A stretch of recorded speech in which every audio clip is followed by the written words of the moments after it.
काहे खातिर प्यार कइलू जब छोड़ के रहे जान। Music by DJ Silverite. काहे खातिर प्यार कइलू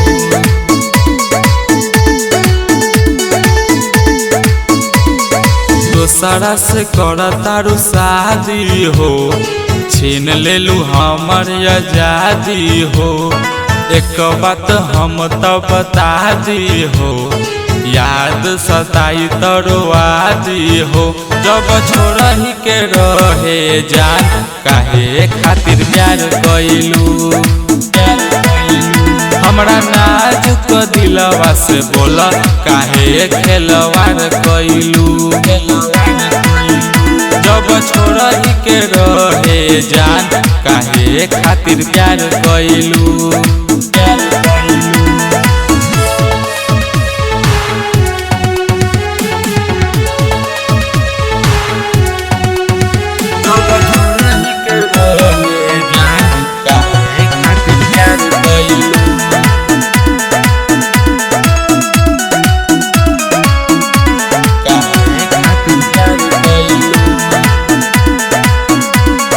तोहरा से प्यार कइले रही, जन्म से ज्यादा जान हो।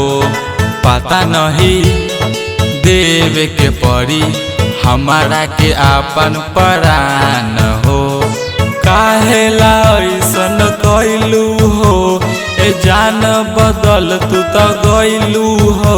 बोला गलती का रहे हमार हो हमार। जब छोड़ही के रहे जान, काहे खातिर प्यार कइलू। हमरा नाजुक दिलवा से बोला, काहे खेलवार कइलू।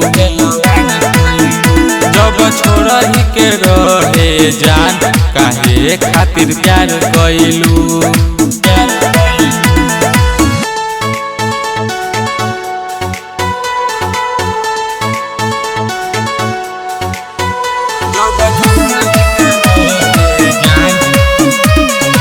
Music by DJ Silverite.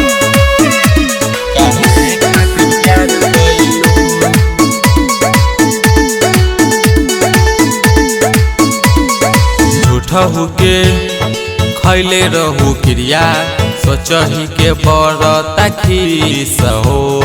साचे कहत रहे बात राइटर चंदन आशीष हो। दीपांकर प्रेम दीवाना के लूट लेलू पूरा खजाना के। तू विवेक के बनैलू भतार हो भतार। जब छोड़ही के रहे जान, काहे खातिर प्यार कइलू। हमरा नाजुक दिलवा से बोला, काहे खेलवार कइलू। जब छोड़ही के रहे जान, काहे खातिर प्यार कइलू।